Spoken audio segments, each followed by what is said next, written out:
সুপ্রিয় দর্শক, আপনার ফোন যদি গরম বা হ্যাং হয়ে যায় তাহলে এই সেটিংটি করুন। আপনার ফোন আর জীবনে কোনো দিন হ্যাং বা গরম হবে না। সো চলুন দেখাচ্ছি।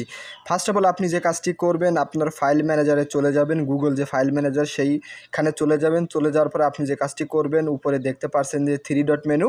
আপনি 3 ডট মেনুর উপর সিম্পলি ট্যাপ করবেন। ট্যাপ করার পরে এখানে দেখতে পাচ্ছেন যে ট্রাস্ট 132 MB। দেখুন এখানে কিন্তু দখল করে আছে। আপনি যে কাজটি করবেন সবগুলোতে মার্ক করে দিবেন, মার্ক করে ডিলিট করে দিবেন। ডিলিট করার পরে কিছুক্ষণ প্রসেসিং হবে, তারপরে এটি ডিলিট হয়ে যাবে।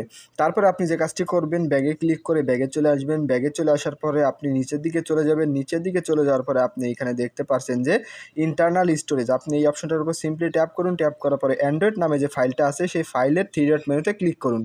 ক্লিক করার পরে এইখানে দেখতে পাচ্ছেন যে ডিলিট পার্মানেন্টলি। আপনি যে কাজটি করবেন এই অপশনে ক্লিক করে ডিলিট করে দিবেন। এর ফলে আপনার ফোনে যত ভাইরাস আছে সকল কিছু ডিলিট হয়ে যাবে। ভাইরাসের জন্যই কিন্তু আপনার ফোন হ্যাং করে। সো দর্শক, এরকমভাবে যদি আপনি ডিলিট করেন তারপরে ব্যাগে চলে আসেন এবং কিন্তু আপনার কাজটি শেষ। এখন কিন্তু আপনার ফোন আর কোনো দিন চলো বা গরম হবে না। আবার যদি হয় আবার এই কাজটি করবেন, আপনার ফোন ঠিক হয়ে যাবে। সো দর্শক, দেখাবেন নতুন কোনো ভিডিও।